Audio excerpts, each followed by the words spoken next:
नमस्कार स्टूडेंट्स, आप सभी का हार्दिक स्वागत और अभिनंदन। आज के भौतिक सत्र में हम अध्ययन करेंगे पारंपरिक वस्त्र इकत के बारे में। इकत उड़ीसा का प्रसिद्ध वस्त्र है। उड़ीसा में पटोला शैली की बुनाई को इकत कहा जाता है। इकत की बुनाई आजकल उड़ीसा, आंध्र प्रदेश तथा गुजरात में की जाती है। उड़ीसा के इकत वस्त्र मुख्य रूप से कटक, संबलपुर, मयूरभंज, पुरी, बालासोर आदि क्षेत्रों में बनाए जाते हैं। पटोला शैली के इन इकत वस्त्रों में सूती तथा रेशमी शैली के वस्त्र निर्माण का अत्यंत महत्व है। कुछ विद्वानों का मत है कि भारत में इकत या इकत शैली इंडोनेशिया से लाई गई थी। इकत शैली के वस्त्र बनाने के लिए ताने अथवा बाने या दोनों को वस्त्र की बुनाई से पूर्व इस प्रकार रंगा जाता है कि बुनाई करने पर वांछित डिजाइन वस्त्र में समाहित हो जाए। इस जटिल एवं विशिष्ट तकनीक के अंतर्गत बुनाई प्रक्रिया आरंभ करने से पूर्व ताना और बाना दोनों को काट प्रतिरोधी प्रक्रिया में रंगा जाता है। भारत अनेक आश्चर्यों की धरती है।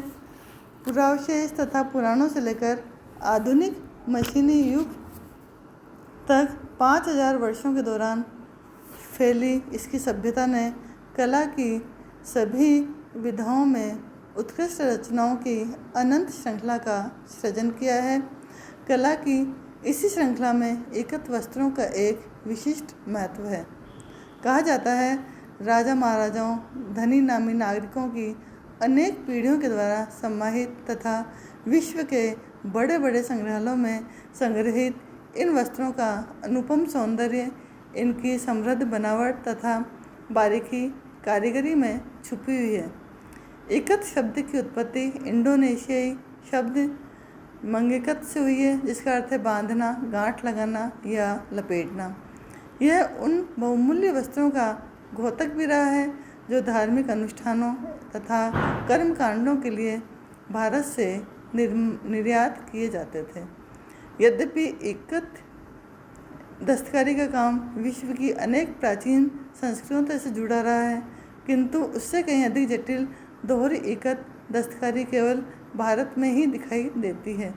इस बेहद कौशलपूर्ण दस्तकारी का विकास भारत के 3 अलग अलग राज्यों उड़ीसा, गुजरात तथा आंध्र प्रदेश में हुआ।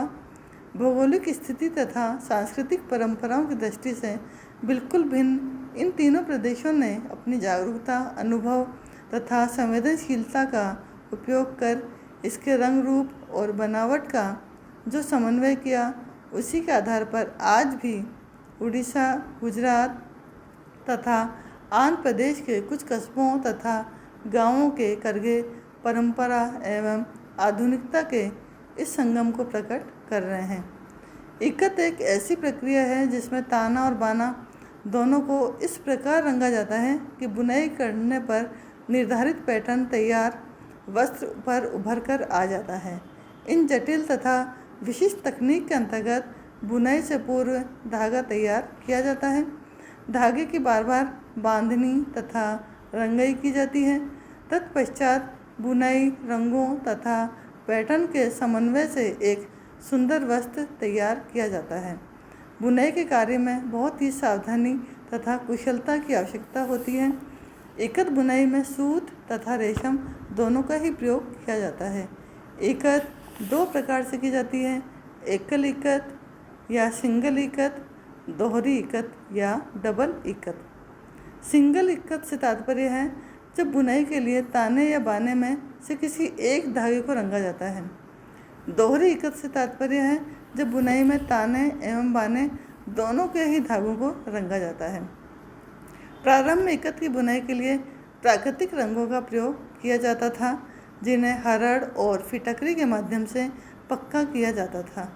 मुख्यतः लाल एवं काले रंग को वरीयता दी जाती थी। अब रासायनिक रंग प्रयोग में लाए जाने लगे हैं। इकत वस्त्र मुख्य रूप से साड़ी के रूप में तैयार किए जाते हैं, जो भारत के अधिकांश भागों में स्त्रियों के द्वारा पहने जाने वाला पारंपरिक परिधान है। साड़ियों के अतिरिक्त दुपट्टे, ओढ़नी, लुंगी, पगड़ियों के लिए भी इकत वस्त्र बुने जाते हैं। उड़ीसा में सूती और रेशमी धागे के प्रयोग से साड़ी के अतिरिक्त ड्रेस मटेरियल या साज सज्जा का कपड़ा भी इकत विधि से तैयार किया जाता है। यहाँ की साड़ी को कहा जाता है, जो कि अपने आकर्षक डिजाइन के लिए बहुत प्रसिद्ध है।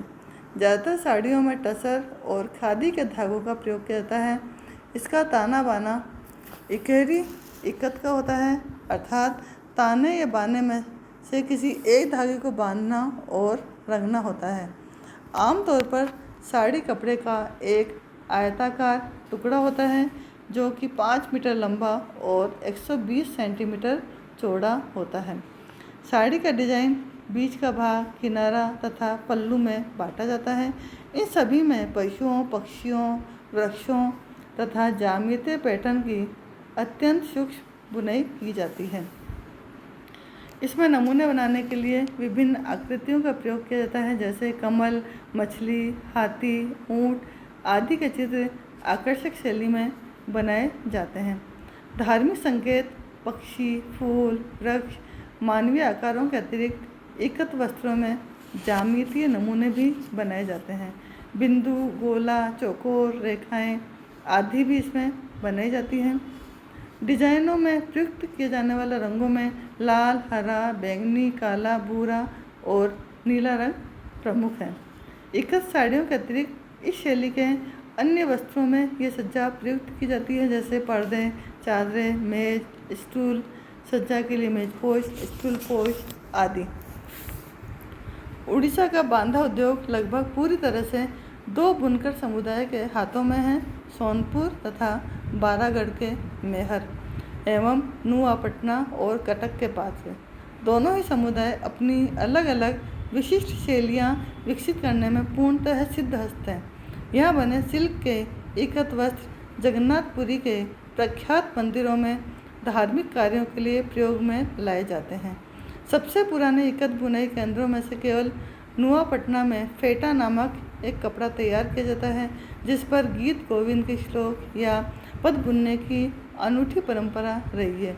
उड़ीसा में संबलपुर इकत के केंद्र हैं तथा यहाँ पर बुनी हुई साड़ियाँ संबलपुरी साड़ियों के नाम से प्रसिद्ध है। इकत शैली में बुने वस्त्रों में आंध्र प्रदेश की इकत बुनाई वहाँ के जीवन का अभिन्न अंग है। परिवार का प्रत्येक सदस्य इसके किसी न किसी चरण से जुड़ा हुआ रहता है। आंध्र प्रदेश में बांधनी कार्य की प्राचीन परंपरा है, किंतु इकत शैली में वस्त्र बुनने के इस शिल्प में तेलिया रुमाल के डिजाइन तथा विधि अपनाई जाती है। लाल रंग के लिए की जाने वाली रंगाई प्रक्रिया में वस्त्रों में से तेल की एक तेज गंध आती है। इस कारण इन वस्त्रों का नाम तेलिया पड़ गया। मुख्य रूप से तेलिया रुमाल को सिर पर स्कार्फ के रूप में, लुंगी या कंधे पर रखे जाने वाला वस्त्र अथवा लंगोट के रूप में काम में लिया जाता है। आज आंध्र प्रदेश भारत का सबसे बड़ा इकत वस्त्र निर्यातक है। यद्यपि इकत से जुड़े भारत के तीनों ही प्रदेशों में बुनियादी तकनीक एक ही है, परंतु उपकरणों तथा उससे जुड़ी विधियों से निश्चित रूप से अंतर देखने को मिलते हैं। जहाँ उड़ीसा और आंध्र प्रदेश में इन वस्त्रों की बुनाई के लिए पिट करघे का उपयोग किया जाता है, वहीं गुजरात में बुनकर बिना किसी विशिष्ट चौखटे के करघों को उपयोग में लाते हैं। इकत वस्त्र निजी तथा सरकारी उद्यमों तथा बड़ा पैमाने पर जापान, अमेरिका, यूरोपीय देशों, अफ्रीका तथा मध्य पूर्व के देशों को निर्यात किए जाते हैं तथा देश के लिए बहुमूल्य विदेशी मुद्रा अर्जित करते हैं। भारत की इस अनूठी तथा अनुपम कला ने विश्व के अनेक देशों के लोगों को मोहित कर दिया है। धन्यवाद।